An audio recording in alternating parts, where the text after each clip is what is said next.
你见过比字典还厚的炸猪排吗？这是号称全日本最厚的炸猪排，其厚度超过5厘米，重量达1斤的超级肉砖。很多食客吃完的第一句话不是真香，而是我真的尽力了。这家店之所以这么狂，全因老板是个退役的职业相扑手。因为嫌弃外面的猪排太小气，塞牙缝都不够，小伙一怒之下亲自下场，是要把相扑界的豪迈带进厨房。他的道理很简单，吃肉如果不快乐，那和吃草有什么区别？于是这块巨无霸横空出世，直接把同行衬托成了儿童套餐。早上9点，大阪的街道刚刚苏醒，老板就已经在狭小的厨房里忙得热火朝天。他掀开一口巨大的不锈钢锅盖，里面散发着淡淡的热气。这是一锅用75度低温恒温煮了整整1夜的猪排肉，这便是这块5厘米厚猪排外酥里嫩的核心机密——低温慢煮。懂行的朋友都知道，对于这种厚度的肉块，如果直接生炸，结果只有2个：要么外皮炸成黑炭，里面还是生的；要么为了炸熟，把肉炸得像鞋底一样干硬。老板采用的这种类似米其林餐厅的烹饪手法，利用恒温让蛋白质缓慢凝固，既杀灭了细菌，又最大程度地锁住了肉汁。经过这1夜的洗礼，猪肉的纤维被彻底软化，保持着如同刺身般的粉嫩质感。上午10点，营业准时开始。虽然店里只有10个座位，但门外早已排起了长队。在日本文化中，炸猪排的发音与胜利相同，因此它不仅仅是一道美食，更被视为一种带来好运的必胜料理。无论是面临升学考试的学生，还是即将谈大生意的职员，都习惯在关键时刻来吃上一顿，图个好兆头。而这家店的香扑猪排更是因为分量十足，被食客们视为超级必胜的象征。此时，老板将经过低温慢煮的巨大肉块捞出，先撒上一层薄盐入底味，唤醒猪肉原本的鲜甜。接着是炸猪排的经典3过关，先滚上一层干面粉，吸干表面水分，再进入浓稠的蛋液脆浆，增加粘性，最后在面包糠里狠狠打个滚。这里用的面包糠是特制的粗粒版本，能在高温下形成如同蜂窝般的酥脆外壳，增加口感的层次。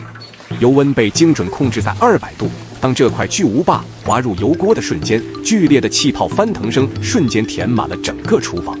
高温迅速让外层的面包糠定型，形成一道坚固的金黄屏障，将内部丰盈的肉汁死死锁住。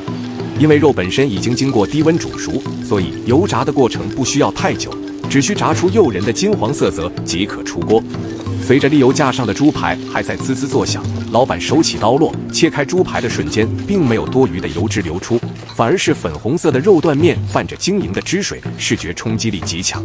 然而，光有猪排还不够，一碗正宗的关西风味猪排盖饭，灵魂在于那层铺底的滑蛋。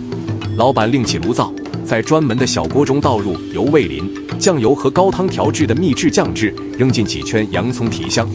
洋葱在酱汁中煮软，释放出自然的甜味，待汤汁咕嘟冒泡，倒入打散的蛋液。这里对火候的掌控要求极高，鸡蛋不能全熟，必须保持在5分熟的状态，也就是日本人常说的半熟流心状。盛满热气腾腾的米饭，先盖上这层吸饱了酱油高汤的滑蛋洋葱，让米饭与酱汁充分融合，每一粒米都被蛋液包裹。接着，那块炸好的厚切猪排被豪迈地码在最上面，像一座肉山一样填满了碗口的每一个缝隙。这哪里是盖饭，简直就是盖楼。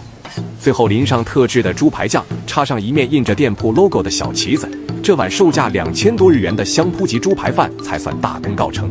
端上桌时，你会被这分量震撼。这不仅仅是一碗饭，更是一次对胃容量的挑战。一口咬下去，先是面包糠酥脆到掉渣的声响，紧接着是厚实猪肉带来的满足感。